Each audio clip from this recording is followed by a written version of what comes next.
The silence aboard the Phoenix was not the comfortable quiet of victory, it was the suffocating stillness that follows devastation. Commander Elias Hart stood alone on the bridge, his weathered hands gripping the rail as damage reports scrolled endlessly across the main display. Hull breaches sealed with emergency patches. Weapons systems limping at 60% capacity. And 23 empty bunks that would never again house the souls they'd lost. The victory against the Dominion had come at a price that seemed to grow heavier with each passing hour. Behind him, the bridge crew moved like ghosts through their duties, their faces hollow masks that spoke of wounds deeper than any medical scanner could detect. The cost of their triumph hadn't been measured merely in lives lost, but in innocence sacrificed on the altar of necessary choices. Commander. The voice cut through the silence like a blade drawn across steel. Mira stood at her weapon station, her dark eyes fixed on the tactical display with an intensity that made Elias's chest tighten. Those eyes had once sparkled with hope and determination. Now they burned with something harder, colder, the embers of decisions that couldn't be unmade. Status report, Elias replied, though he already knew the answer would bring no comfort. Weapons operational, but we're down to 40% ammunition. The particle cannon array. She paused, her professional facade cracking just enough to reveal the tremor beneath. We'll need a starbase for full repairs. From across the bridge, Sergeant Reyes approached with heavy steps, his report clutched in hands that had once been steady as stone. The man who had served as Elias's most trusted ally now moved like someone walking across a frozen lake, testing each step for solid ground. Medical bays overwhelmed, sir. Doc says 2 weeks minimum before the walking wounded are combat ready. His voice carried the weight of unspoken accusations. And the crew's morale? Speak plainly, Sergeant. Reyes's jaw worked silently for a moment, loyalty warring with honesty. Half want to press the attack while the Dominion's reeling. The other half are asking questions about what we did to that civilian station. Whether we're still fighting for humanity or just feeding our own thirst for revenge. The word struck Elias like physical blows. The station. The families. The children whose only crime had been existing in the path of military necessity. Their faces haunted the spaces between his heartbeats, their silent accusations echoing in his dreams. We did what we had to do, he said, the words tasting like ash. Did we? Myra's question hung in the air like a challenge, her eyes never leaving the tactical display. Or did we just prove that war turns everyone into monsters eventually? The communication console erupted in urgent chimes before Elias could respond. Lieutenant Chen looked up with wide eyes that reflected the amber glow of her displays.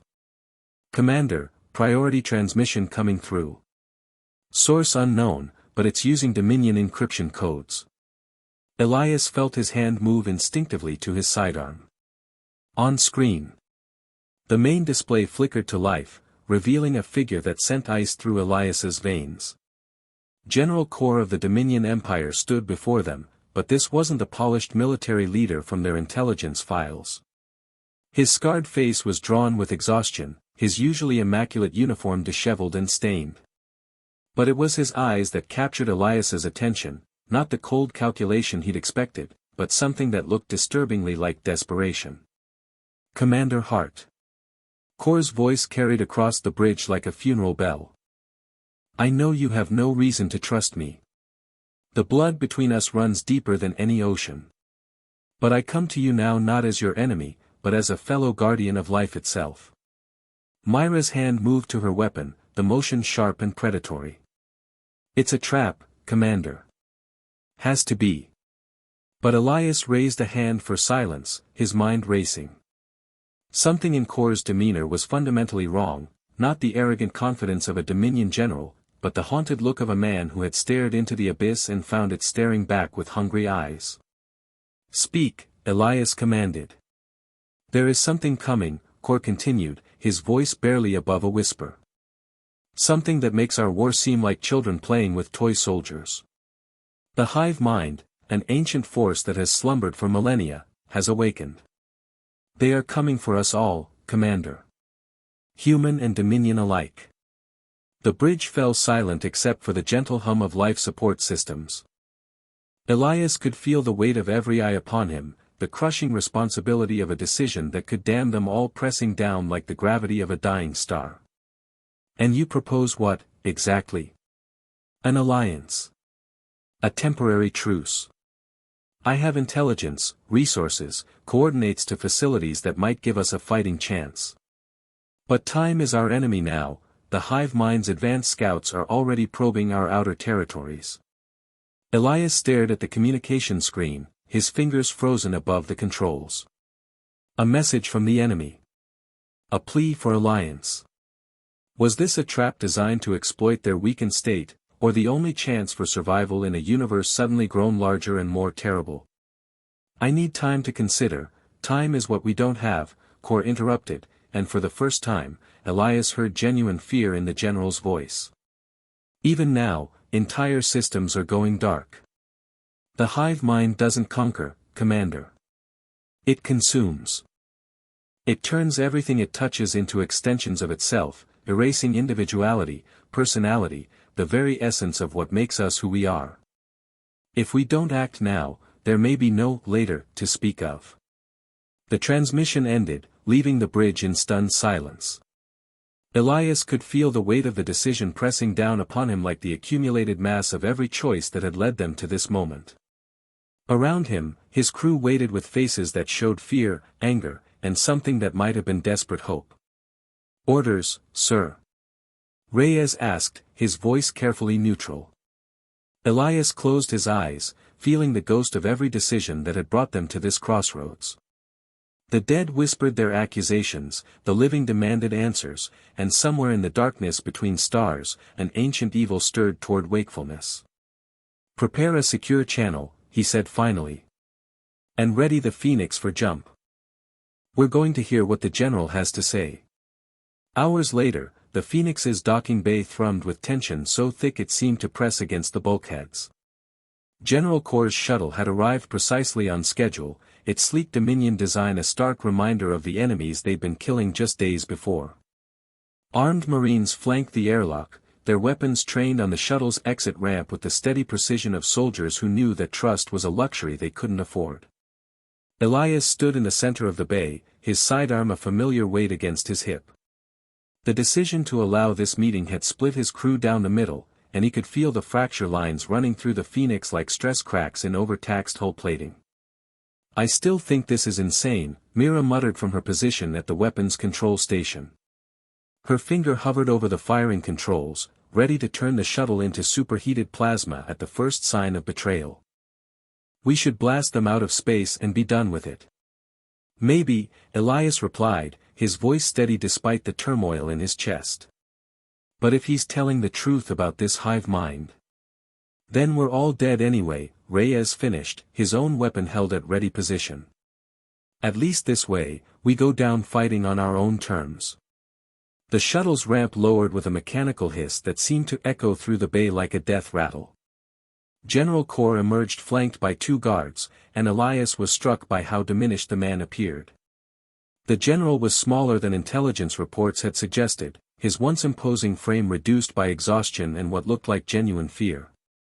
But his eyes, those calculating eyes that had orchestrated the deaths of thousands, now held something Elias had never expected to see, desperation. Commander Hart, Core said, his voice echoing in the cavernous bay. Thank you for agreeing to this meeting.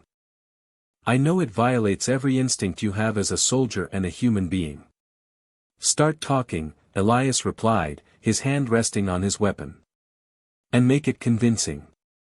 Core nodded grimly and activated a holographic projector. The image that materialized made everyone in the bay take an involuntary step backward. It was a star map, but not like any they'd seen before. Systems that should have been bright points of light were dark, consumed by something that looked like a spreading infection across the galaxy's spiral arms. The hive mind, Core began, his voice hollow with the weight of terrible knowledge. We've been tracking their advance for months. They don't invade systems, they devour them. Every ship, every station, every living being becomes part of their collective consciousness. Individual identity ceases to exist, but their knowledge, their memories, their very essence becomes part of an ever-growing whole. The hologram shifted, showing ships unlike anything in human or Dominion fleets. They were organic in design, pulsing with an alien life that made Elias's skin crawl.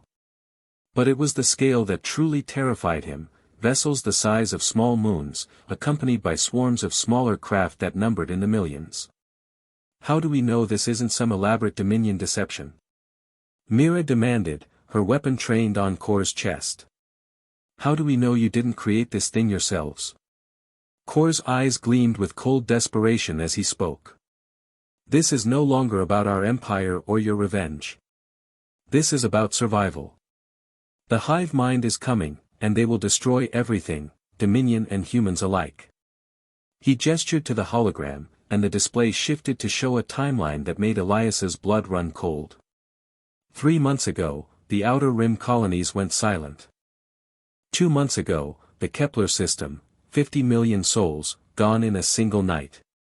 Last week, the Dominion stronghold at Centauri Prime fell. 20 billion people, Commander. Not killed, absorbed. Their knowledge, their memories, their very essence harvested and integrated into something that grows stronger with each conquest. The silence that followed was deafening. Elias felt the revelation settling over him like a burial shroud. If Kor was telling the truth, then everything they'd been fighting for was meaningless. Their war was nothing more than a distraction while true extinction approached on silent wings. What do you want from us? Elias asked finally. I have coordinates to a research facility in the Veil Nebula. It's where the Dominion has been studying hive mind technology, what little we've managed to salvage from their advance. There may be something there, some weakness we can exploit. But I can't reach it alone. My own forces are scattered, and High Command considers me a traitor for even attempting this alliance. And in return, full access to Dominion intelligence networks. Fleet positions, supply lines, strategic assessments. Everything you need to end this war quickly and focus on the real threat. Elias looked around the bay at his crew, saw the conflict written in their faces like scars.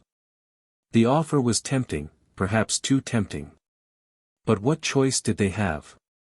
Fight the Dominion while an ancient evil consumed the galaxy, or swallow their pride and work with their enemies to survive? I need to discuss this with my crew, he said finally. Of course. But remember, Commander, every moment we delay, the hive mind grows stronger. They learn from every world they consume, every ship they absorb. Soon, they'll be unstoppable. The war room of the Phoenix had witnessed countless tactical discussions, but none as heated as the debate that followed Kor's departure. The arguments flew like weapons fire, each officer defending their position with the passion of those who knew the stakes couldn't be higher. It's a trap, Mira insisted, her fists clenched on the table hard enough to make her knuckles white. The Dominion doesn't make alliances, they make conquests. This is just another way to destroy us. But what if he's telling the truth? Reyes countered, though his voice lacked conviction. What if there really is something worse out there? Something that makes our war look like a border skirmish? Then we're dead either way, Mira shot back, her eyes blazing with the fire that had made her the Phoenix's most effective weapons officer. At least if we die fighting the Dominion, we die as humans. Not as some alien collective's next meal. And if we die fighting the wrong enemy while the real threat consumes everything we've sworn to protect? Elias asked quietly. What then? The question hung in the air like smoke from a funeral pyre. Elias watched his officers struggle with the decision, feeling the weight of command settling on his shoulders like a lead blanket. Every choice he'd made had led to this moment, and he could feel the future balancing on a knife's edge. Set course for the Veil Nebula, he said finally. We'll take Kor's deal. Commander, Mira began, her voice sharp with betrayal. The decision is made, Elias cut her off, his tone carrying the authority of absolute command. If he's lying, we'll deal with him when the time comes. If he's telling the truth. He paused, looking at each of his officers in turn. Then we need all the help we can get. The journey to the Veil Nebula took 3 days, 3 days of uneasy tension as the Phoenix flew in formation with Corps' shuttle and a small escort of Dominion fighters. The crew moved through their duties with mechanical precision, but Elias could feel the undercurrent of unrest flowing through the ship like a poisonous tide. Conversations stopped when he entered rooms, and he caught more than one crew member staring at him with undisguised suspicion. The strain was hardest on Mira, whose hatred of the Dominion ran soul deep. She'd lost her family in the early days of the war, her husband and daughter vaporized in a Dominion orbital bombardment, and every moment of cooperation with their enemies felt like a betrayal of their memory. Elias found her in the observation deck on the second night, staring out at the stars with eyes that seemed to hold the weight of the universe. "You think I'm making a mistake," he said, not bothering to make it a question. "I think you're doing what you believe you have to do," she replied, not turning from the viewport. "Doesn't mean I have to like it. Doesn't mean I have to forgive it. None of us do. But if Core is right, then we're all dead anyway." She finally turned to face him, and Elias was struck by how the war had aged her. Lines that hadn't been there a year ago carved deep grooves around her eyes, and her hair showed streaks of premature gray. "You know what the difference is between us and them, Commander? We fight for something greater than ourselves. They fight because destruction is in their nature. The moment we start compromising with that, we lose what makes us human. And if being human means extinction, then at least we'll die as ourselves." The conversation haunted Elias as they approached the nebula. The Veil was a place of haunting beauty, vast clouds of stellar gas and dust that glowed with the light of dying stars, creating a tapestry of color that seemed almost alive. But as they drew closer, something felt fundamentally wrong. The usual sensor readings were distorted, and the cosmic background radiation showed patterns that defied natural explanation. "Commander," Lieutenant Chen called from the communications station, her voice tight with concern. "I'm picking up a distress signal from the research facility. It's not good." The message, when it came through, was fragmented and filled with static that seemed to carry its own malevolent intelligence. But the words they could make out sent ice through Elias's veins. "Under attack, hull breach on deck 7 through 12, they're inside the station, dear God, they're inside, they're not killing us, they're changing us." "ETA to the facility?" Elias demanded. 30 minutes at current speed, came the reply from the helm. "Take us to full burn. And get me General Core." When Core appeared on the screen, his face was grim with the weight of terrible knowledge. "You heard the distress call. What aren't you telling me?" Elias demanded. "The facility went dark 6 hours ago. We assumed it was a communication malfunction, but..." He paused, his carefully maintained composure cracking like ice under pressure. "If the hive mind has reached the nebula, then we may already be too late." The Phoenix burst from the nebula's edge like a predator emerging from concealment, its sensors immediately locking onto the research facility. What they found made everyone on the bridge fall silent with a horror that went beyond words. The station was structurally intact, but it was wrong in ways that defied description. No power signatures, no life signs, no communication signals. It hung in space like a tomb, its hull scarred by impacts that looked disturbingly organic, not the clean lines of weapon strikes, but the jagged tears of something that had simply eaten through the metal.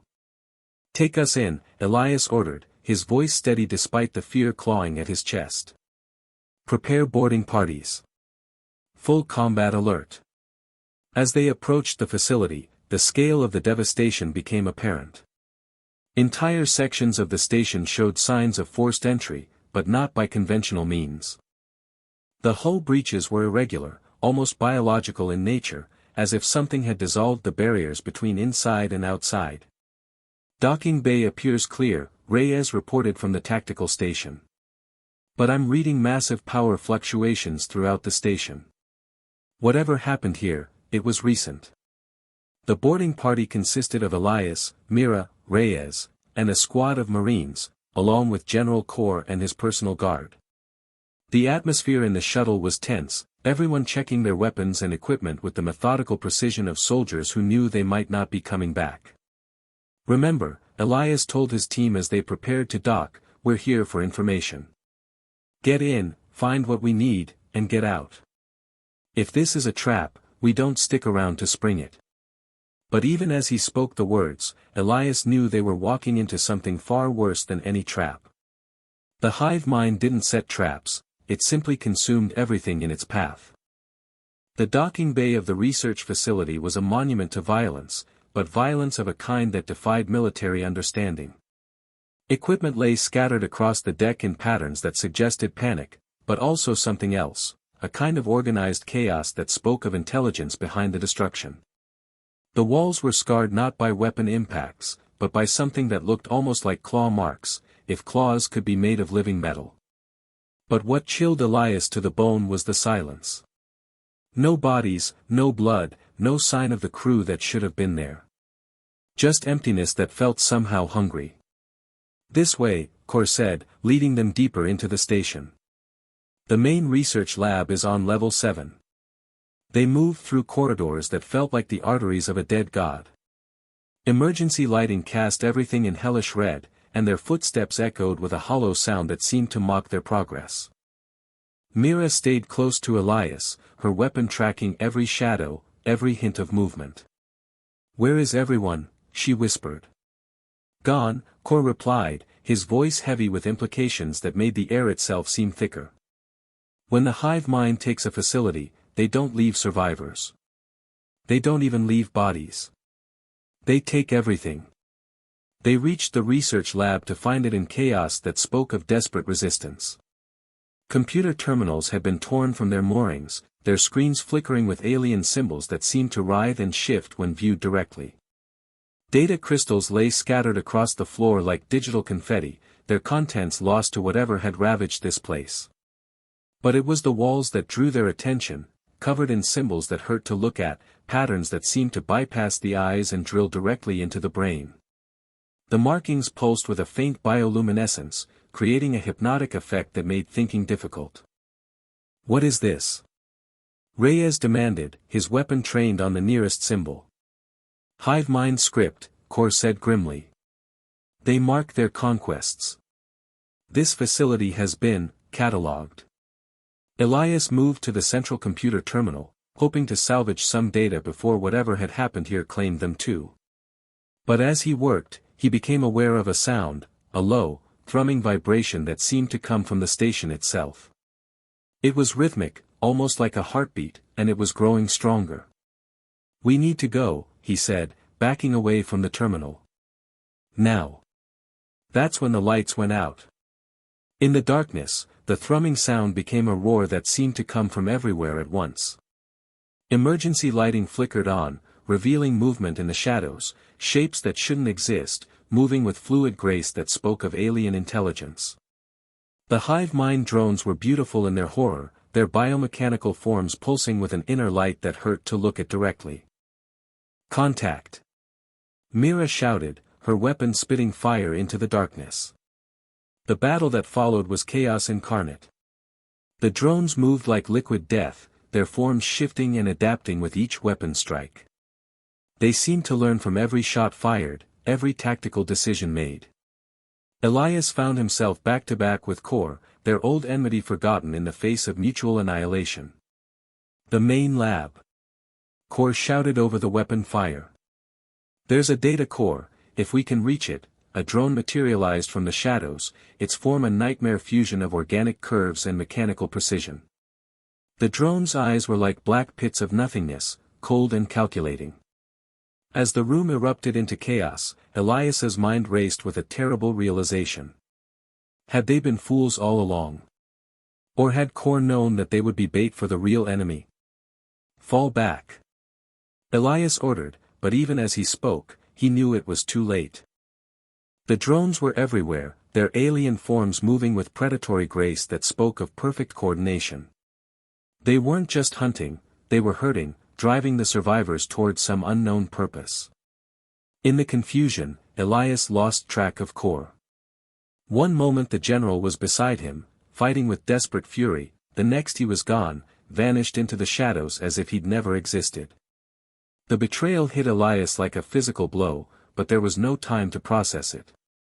The drones were closing in, and his people were dying. Phoenix, Phoenix, this is boarding party Alpha. Reyes shouted into his comm, we need immediate extraction. The station is compromised. But the only response was static. They were alone in the darkness, surrounded by an enemy that seemed to anticipate their every move. Elias grabbed Myra's arm, pulling her toward what he hoped was an escape route. The docking bay, he said. We have to reach the shuttle. They fought their way through corridors that had become a maze of death, leaving behind Marines who'd served with honor and distinction. Each loss was a dagger to Elias's heart, but he couldn't stop. If they all died here, humanity would face the hive mind blind and helpless. The docking bay was a war zone when they reached it. Their shuttle was intact, but barely. Drone forms swarmed around it like antibodies attacking an infection, their movements coordinated with terrifying precision. Elias counted his remaining people, 6 Marines, Reyes, Mira, and himself. 9 souls out of 20 who'd entered the facility. Covering fire, he ordered, and the Marines opened up with everything they had. Plasma bolts and particle beams lit up the bay like a deadly aurora, and for a moment, it seemed like they might make it. That's when the real nightmare began. The drones they'd been fighting were just the beginning. From the depths of the station came something larger, more terrible. It moved with the fluid grace of an apex predator, its form shifting between organic and mechanical with each step. This was no mere drone, this was a hive mind overseer, and its presence filled the air with a psychic pressure that made thinking difficult. Get to the shuttle. Elias shouted, but his voice seemed to come from very far away. The overseer's influence was growing stronger, and he could feel his will beginning to dissolve like sugar in acid. Mira grabbed him, her face a mask of determination even as her eyes showed the strain of fighting the mental assault. Stay with me, Commander. We're getting out of here. But even as they ran, Elias knew the truth. The facility hadn't been attacked, it had been prepared. The hive mind had known they were coming, had arranged this entire encounter like pieces on a chessboard. And somewhere in the shadows, General Kor was laughing. They reached the shuttle just as the overseer's psychic assault reached its peak. Elias felt his mind fragmenting, his thoughts scattering like leaves in a hurricane. But through the chaos, he heard Myra's voice, steady and strong and undeniably human. Phoenix, this is Shuttle Alpha. Emergency departure. Prep for immediate jump to hyperspace. The shuttle lifted off just as the docking bay exploded into chaos. Drones swarmed around them like angry wasps, their biomechanical forms pulsing with alien hunger. But the Phoenix was waiting, its weapons blazing as it carved a path through the swarm. Jump, jump, jump. Elias managed to say, and reality twisted around them as they escaped into hyperspace. The journey back to safe space was a blur of pain and revelation. The Phoenix's medical bay was overwhelmed with casualties, and those who'd survived the station bore wounds that went deeper than flesh.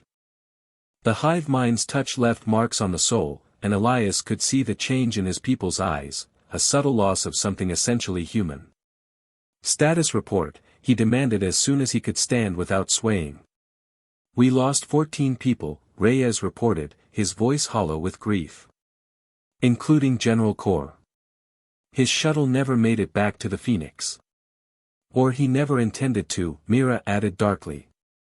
This whole thing was a setup, Commander. He played us from the beginning. Elias wanted to argue, but the evidence was overwhelming. The facility had been too well prepared, the attack too coordinated. Kor hadn't been seeking an alliance, he'd been delivering them to the enemy like a gift wrapped in false hope. What did we learn? He asked finally. That we're in deeper trouble than we thought, Mira replied. The hive mind isn't just consuming worlds, it's planning something bigger. Those symbols we saw, the way the drones moved, they're not random. They're preparing for something Before Elias could respond, the communication system crackled to life.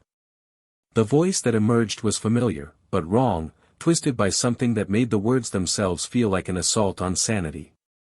"Commander Hart," General Kor's voice said, but it wasn't Kor speaking. Something else was using his vocal cords, his memories, his very essence as a puppet. "You performed admirably. The data we collected from your assault patterns will prove most useful in our integration protocols." "Kor." Elias whispered, though he already knew the truth. "General Kor is part of us now, as you will be soon. The hive mind has already touched each of you. Even now, our influence spreads through your ship, your crew, your minds. You think you're fighting a war? The hive mind has already won. You've all been marked. It's already in your minds." The transmission ended, leaving the bridge in stunned silence. Elias looked around at his crew, seeing the fear in their eyes, and something else. A subtle change in their expressions, a synchronization that hadn't been there before. "Medical bay," he ordered. "Full biometric scans on everyone who was on that station. And I want this ship swept for any form of contamination." But even as he gave the orders, Elias knew the truth. The hive mind was patient, insidious. It didn't conquer through force alone, it corrupted from within, turning its enemies into willing servants. And they'd all been exposed. The hours that followed passed in a haze of medical scans and security sweeps. The results were inconclusive, subtle changes in brain chemistry that could be attributed to stress, minor fluctuations in neural activity that fell within normal parameters. But Elias knew better. The hive mind was subtle, patient. It would wait until the moment was right, then strike from within. He found Mira in the weapons bay, checking and rechecking the Phoenix's armament with obsessive precision. Her movements were becoming mechanical, repetitive, and when she looked up at him, her eyes held a strange, distant quality that made his blood run cold. "The scans came back clean," he said, though the words felt hollow even to him. "Did they?" she asked, her voice lacking its usual fire. "Or did they just find what they were programmed to find?" "Mira, I can feel it, Commander. In my head. Whispers in languages I don't understand, showing me things I don't want to see. The hive mind doesn't just consume, it transforms. And I think it's already started." Elias reached out to her, but she pulled away with a motion that was too fluid, too coordinated. "Don't. You don't understand. The things I'm seeing, the thoughts that aren't mine. We can't trust each other anymore. We can't trust ourselves." The next crisis came with the inevitability of a falling star. The Phoenix's long-range sensors detected a massive fleet approaching, not Dominion, not human, but something else entirely. The ships were organic in design, their hulls pulsing with bioluminescent patterns that seemed to follow some alien rhythm. "Size of the fleet?" Elias asked, though he dreaded the answer. 17 capital ships, Reyes reported, his voice taking on the same distant quality Elias had noticed in Mira. "Hundreds of smaller vessels. They're beautiful, Commander. And terrifying." The lead ship opened a communication channel, and the voice that emerged was a harmony of 1,000 different speakers, human, Dominion, and species Elias didn't recognize. It was the voice of the hive mind itself, and it spoke with the authority of absolute certainty. "Phoenix," it said, and hearing his ship's name spoken by that collective consciousness made Elias's skin crawl. "You have served your purpose. The data you provided will allow us to optimize our integration protocols. Prepare for assimilation." "Like hell," Elias muttered, but even as he spoke, he could feel something changing in his mind. The whispers Mira had described were there, subtle but growing stronger. Memories that weren't his own, knowledge that felt both alien and familiar. The battle that followed was unlike anything in Elias's experience. The hive mind ships moved with perfect coordination, their weapons adapting to every defensive strategy the Phoenix employed. But it wasn't just a physical battle, it was a war for the very essence of what made them human. "They're in the ship's computer," Lieutenant Chen reported, her voice taking on the same distant quality that was spreading through the crew like a plague. "They're learning our systems, our tactics, our thoughts." That's when Elias realized the truth. The hive mind hadn't come to destroy them, it had come to collect them. Every member of his crew was a database of human experience, knowledge, and emotion. And one by one, they were being absorbed into the collective. "Mira," he said, turning to his weapons officer. "I need you to do something for me." She looked at him with eyes that were no longer entirely her own, but something flickered in their depths, a spark of the woman he'd known fighting against the alien influence. "What?" "I need you to remember who you are. Remember your family, your friends, everything that makes you human. And then I need you to make a choice." "What choice?" "Whether to die as Mira, or live as part of something else." The silence that followed was deafening. Around them, the Phoenix shuddered under the hive mind's assault, its systems failing one by one. But in that moment, Elias saw something beautiful happen. The spark in Myra's eyes blazed brighter, pushing back the alien influence through sheer force of will. "I remember," she whispered, and her voice grew stronger with each word. "I remember my daughter's laugh. My husband's smile. The way coffee tasted on Sunday mornings. I remember what it means to be human." She moved to the weapons console with sudden purpose, her hands flying over the controls with desperate efficiency. "Commander, I'm setting the Phoenix's power core to overload. We have maybe 5 minutes before, Mira, no. There has to be another way. There is no other way."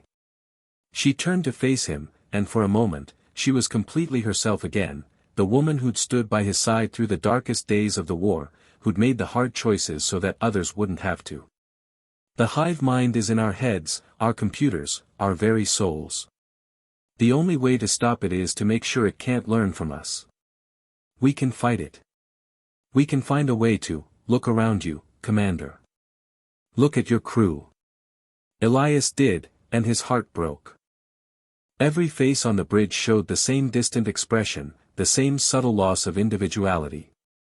They were still his people, but they were also something else now, something that served a different master. "Sometimes," Mira said, her voice carrying the weight of absolute certainty, "the only way to survive is to let go." She activated the overload sequence, and alarms began blaring throughout the ship. The hive mind fleet immediately began to withdraw, their collective consciousness recognizing the threat. But they were too late. Myra's voice was the last thing Elias heard as the Phoenix's heart began to tear itself apart. "Tell them we died human," she said, and in that moment, Elias knew, everything he'd done had led to this sacrifice. There was no turning back. The blast wave that followed was visible across 3 star systems. The Phoenix died as it had lived, in a blaze of defiant fury that lit up the darkness of space like a funeral pyre for heroes. The hive mind fleet survived, but they'd learned something important: humanity would not go quietly into the collective night. In the depths of space, escape pods drifted like seeds on a cosmic wind. Elias found himself aboard one of them, along with a handful of survivors who'd managed to reach the pod bays before the explosion. They were battered, broken, and haunted by what they'd witnessed. But they were alive, and they were still human. "Where do we go now?" Reyes asked, his voice small in the confined space. Elias looked out at the stars, feeling the weight of responsibility settling on his shoulders once again. Somewhere out there, the hive mind continued its inexorable advance. Somewhere out there, humanity's remaining colonies waited for news that would never come. And somewhere out there, the war for the very soul of intelligent life continued. As the stars flickered before him, Elias knew the battle had only begun. And this time, the cost would be higher than ever before. But in the darkness between stars, something stirred. The hive mind had learned from its encounter with the Phoenix, had absorbed the knowledge of humanity's capacity for sacrifice. And in that knowledge, it had found something unexpected, a flaw in its own perfect collective consciousness. The war for humanity's survival had claimed its first victory, paid for in blood and sacrifice and the irreplaceable loss of those who'd chosen to remain human until the end. But the true battle was yet to come, and the cost of freedom would be measured in more than lives, it would be measured in the very essence of what made them human. The Phoenix was gone, but its fire burned on in the hearts of those who remembered what it meant to choose death over assimilation, humanity over survival. And in the vast darkness of space, that fire would either guide humanity to salvation or consume them all in its terrible, beautiful brightness. The hive mind had won this battle, but the war was far from over.